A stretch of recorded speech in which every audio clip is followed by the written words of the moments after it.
জয়ের ব্যাপারে সম্পূর্ণ আশাবাদী উপনির্বাচনের বিজেপি প্রার্থী দীপক মজুমদার।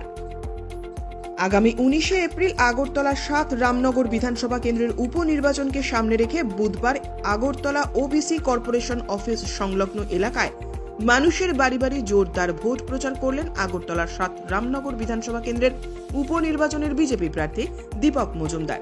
তিনি বললেন, ভোটারদের উপস্থিতি এবং স্বতঃস্ফূর্ততা দেখে তিনি নিশ্চিত এই উপনির্বাচনে আগরতলার 7 রামনগর বিধানসভা কেন্দ্র থেকে সকল ভোটারেরা বিপুল ভোটে জয়ী করবেন বিজেপি প্রার্থী দীপক মজুমদারকে।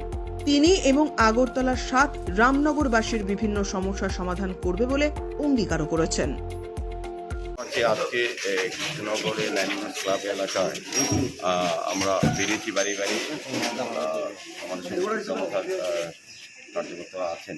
সার্বিকভাবে আমি বলবো যে আমাদের প্রতিবারই যেখানে যাচ্ছি ব্যাপক উৎসব মধ্যে এবং ব্যাপক ছাড়া প্রমাণিত হয় যে আমার ভারতীয় জনতা পার্টির কাজে উন্নয়নের কাজে মানুষ সন্তুষ্ট এবং আমি আশাবাদী বিপুল ভোটে আমি যেমন জয়ী হব, পাশাপাশি আমাদের পশ্চিম ত্রিপুরা লোকসভা কেন্দ্রের প্রার্থী বিপ্লব কুমার দেব বেশি আমাদের পৌর নিগমের তুমি কেমন আছো? নামো না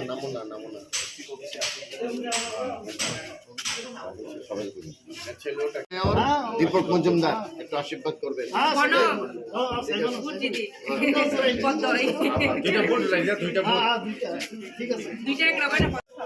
দীপক মজুমদার 7 রামনগর বিধানসভা কেন্দ্রে ভারতীয় জনতা পার্টির আশীর্বাদ করবেন। এবার